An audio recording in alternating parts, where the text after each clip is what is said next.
భక్తులందరూ భక్తి శ్రద్ధలతో జరుపుకునే పండుగలలో ముఖ్యంగా ఉగాది తర్వాత వచ్చే పండుగ శ్రీరామనవమి.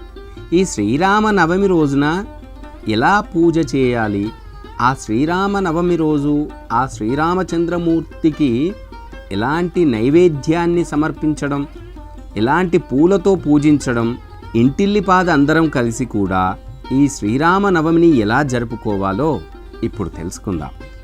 హిందువులందరూ కూడా అత్యంత పవిత్రంగా జరుపుకునే పండుగ శ్రీరామనవమి.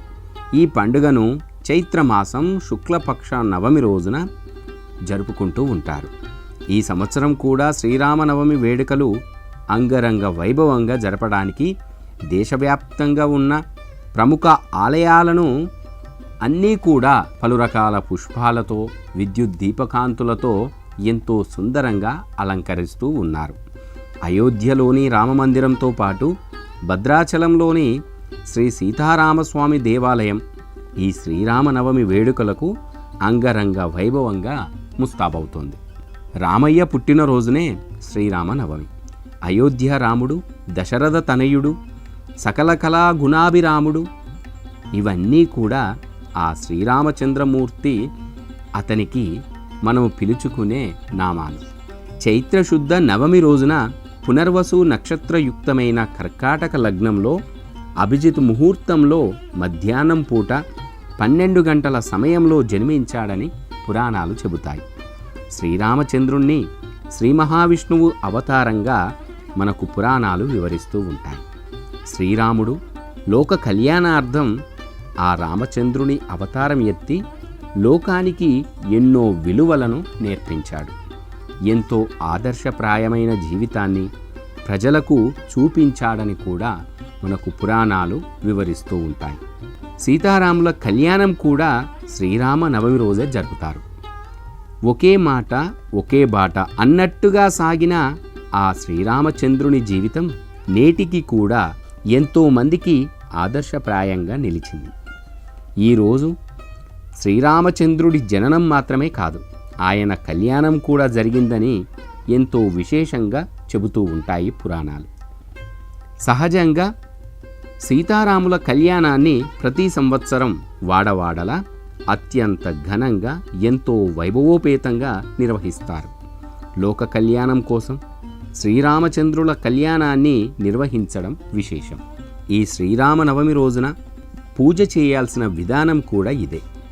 ఎవరైతే శ్రీరామనవమి రోజు శ్రీరామనవమి వ్రతాన్ని ఆచరిస్తారో, చేయాలి అని భావిస్తూ ఉన్నారో వారు కొన్ని ముఖ్యమైన విషయాలను గుర్తుపెట్టుకోవాలి.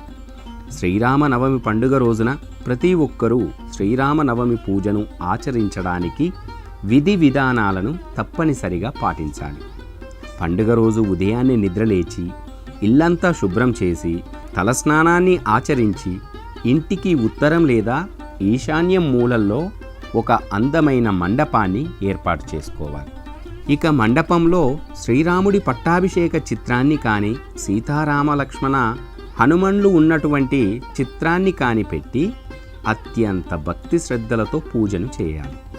శ్రీరామనవమి పండుగ రోజు పసుపు, కుంకుమ, పూలు, అక్షింతలు, గంగాజలంతో రామయ్యకు పూజను చేయాలి.